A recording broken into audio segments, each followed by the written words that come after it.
right now. All right, now a live look at Hartnell Road in Salinas. Not much sun, but some blue skies for now, just enough to shine light on the mess left behind from today's storm. This is just one example of the flooded streets. It is a similar picture across many areas on the Central Coast. And right now, 360 coverage of flooding, mudslides, and traffic accidents caused by the rain that has really soaked the Central Coast. I'm Mark. This is Jazz. All right, so Central Coast News reporters traveled throughout the towns to bring you coverage from the Monterey Peninsula to Santa Cruz and Salinas and everywhere in between. In the next 10 minutes, the impact and most importantly, what could be coming your way next. So now let's start our 360 coverage with our chief meteorologist, Norm Hoffman. Norm, you're back from outside in the Weather Center. Yeah, just got back in. We saw some clearing skies out there. The front has moved to the south. Take a look at the graphics. We are looking at an area, another area moving toward the Central Coast, but let's take a look closer as we look at the graphics. The frontal system now has moved to the south. It is down over central and southern California, and it has weakened. But we still have some clouds and a few showers over the Central Coast. But look out here as more moisture continues to roll towards the Central Coast. We come in a little bit closer, still a few showers around the Central Coast. Even though we're starting to see some breaks, a lot of this has cleared out, and we will get somewhat of a break Saturday, but another storm on Sunday. We'll talk about that a little later. Mark? All right, Norm, thanks. And now let's bring our coverage to the heart of Salinas from Davis Road to Highway 101. It was a big mess out there. California Highway Patrol says some drivers were not paying attention to the flooded road signs and were just driving through the lakes of water. And this was an example that we found there today. Let's take a closer look at the video taken from Blanco Road outside of Salinas, where the flooding started well before noon today.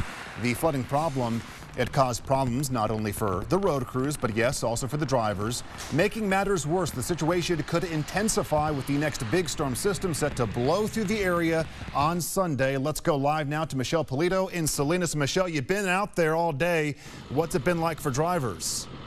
Well, Mark, it's been quite the mess today. Several areas in Salinas flooded, just like this road at Hartnell. As you can see right behind me, there's a truck completely stuck, tilted, not able to move anywhere. And that's because people are brave enough to drive right through the flooded areas. Earlier this morning, commuters were acting like it was any other day, one car after another going right through the flooded area at Espinoza Road in Salinas. While I was out there, it seemed as if some drivers didn't even bother to slow down. It was like the bigger the splash, the better. But not everyone made it through. This driver lost control and got stuck in the mud off Highway 101. Luckily, everything turned out fine and the tow truck came to the rescue. Flooding has been an issue here in Salinas today. I'm at Airport Boulevard and Tavern Avenue, and as you can see, the water is going way past my ankles. Salinas police officers told me it's a big no-no to drive in flooded areas. They should not be driving through them. They're flooded. We've had some stalled vehicles, and then they get stuck in the water. We have to get them out. Tow trucks are very busy, and it's just not a good day to be driving. And at this point in the 3-day storm, officers are advising people to stay home if they really don't need to be out and about. Crews are working hard to get roads like this cleared before Sunday's big storm.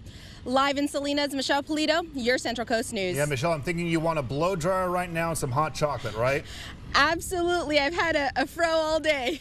What a day. All right, thanks for that. Meantime, heading south on the 101 to Chular, parts of the highway were flooded, creating a major traffic jam there. Take a look at the video. Traffic was being diverted into one lane because of the northbound lane. Flooded, crews actually had to shut down the lanes to clean up, which forced drivers heading north and south to use a detour. When we went out there, traffic was backed up for miles, as you see in the video. We just checked, and right now, all lanes, the good news, are back open.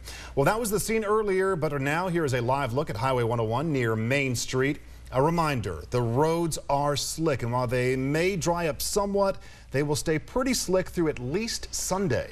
All right, and our 360 coverage goes from Salinas and travels up north to Santa Cruz, where people there were hit with landslides, flooding, downed trees, and a lot of rain, especially in the Santa Cruz Mountains. And one of the heaviest hit areas, the San Lorenzo Valley, and that's not all.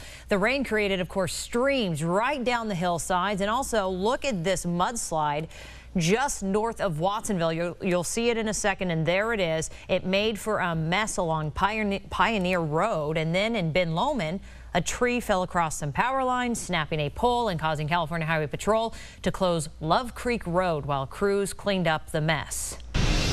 So our 360 coverage continues in nearby Capitola, where during the heavy storm, hikers found a body of a man in the Soquel Creek this morning. Central Coast News reporter Brett Martin was at the scene and has more on what investigators are trying to find out. Two hikers got a terrifying surprise this morning in Capitola, a body lying in the Soquel Creek near a grocery store. About 10:30 a.m., officers were dispatched to the creek area just west of the Nob Hill parking lot, which is just south of the Highway 1 overpass, for a body that was laying in the creek bed. Capitola Police Chief Rudy Escalante said it's too early for a lot of details, but the body does belong to a male in his 30s. They still don't know how long the body had been there. When officers and fire personnel arrived, there was no obvious sign of foul play. There was no other belongings identifying the person. They said the rising waters may have helped the body come down, but if you look, you can see how much higher the creek is than it normally is and how much faster the water is moving. The creek rose to more than 7 feet this morning, so Escalante said it's unknown if the man died there or it came to rest there from upstream. Signs posted in the area show the search for a missing man, but investigators still don't know if it's the same man. For a body to be discovered there with the rise of the river, the coincidence of that happening is possible. Escalante said police do check the area to keep it clear of illegal campers, so at this time they don't believe the man was camping there. Brett Martin in Capitola, your Central Coast News. So detectives say the man had no ID on him, and they are waiting still on a coroner's report to give them more information. Staying in Santa Cruz County and now to the Watsonville area, where the flood control district opened portions of the Pajaro River to flow into the Monterey Bay, releasing the pressure on the levees. Public Works has been monitoring this river, specifically at the end of Beach Street, for the past week to prevent any floods like the destructive flood all the way back in 1995. From Salinas to Santa Cruz, and now we're heading down to Monterey, where places along the coast like Cannery Row saw some major waves. Marina was hit with rain and fog, and people along the Big Sur coastline were threatened with some potential flash floods. Now, here's the interesting thing. The heavy showers kept the normally busy streets on the Monterey Peninsula pretty empty. Yeah, Central Coast News reporter Ricardo Navarro had us covered from Monterey to Big Sur and just got in out of the storm. Ricardo, what'd you see out there today? Well, Mark and Jazz, the peninsula actually was pretty lucky. Didn't have too many major accidents or flooding like other areas on the Central Coast. But take a look here. The peninsula still got pelted with some heavy rain, and I was actually right in the thick of it. With the heavy rain came heavy fog in Big Sur. Take a look at how thick that fog was right there. It pretty much stayed that way all morning. Up and down Highway 1 in Big Sur, I saw at least 3 utility trucks who told me they were prepped in case any power outages occurred. And of course, trucks picking up rocks that may have fallen onto those curvy roads. I was also in Monterey, and these storms caused intense waves to crash along Cannery Road this morning. But take a look at the small rock slide that happened right before the lighthouse tunnel I caught. Crews were quick in responding to melon-sized rocks that fell along Lighthouse, causing drivers to swerve to avoid hitting them. One thing I noticed driving out in the rain is a lot of cars with their headlights turned off. Police tell me it's important to remember to turn on your lights when it's raining. It's in fact the law. I'm Ricardo Navarro in the newsroom, your Central Coast News.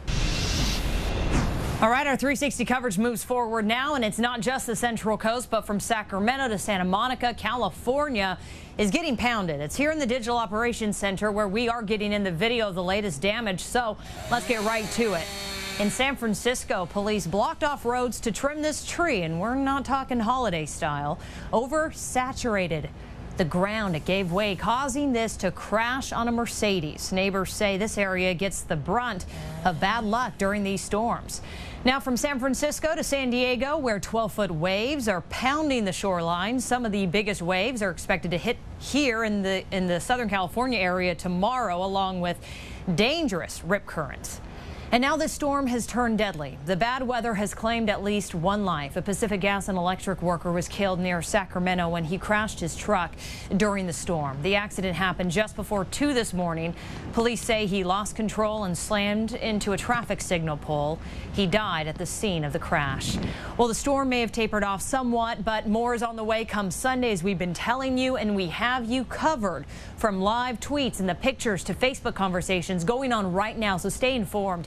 And of course, for the latest updates, you just want to head to our website. That's KIONrightnow.com. You click the weather tab at the top of the homepage. You'll find our weather app, and there you'll get automatic updates on the watches and the warnings. So stay dry.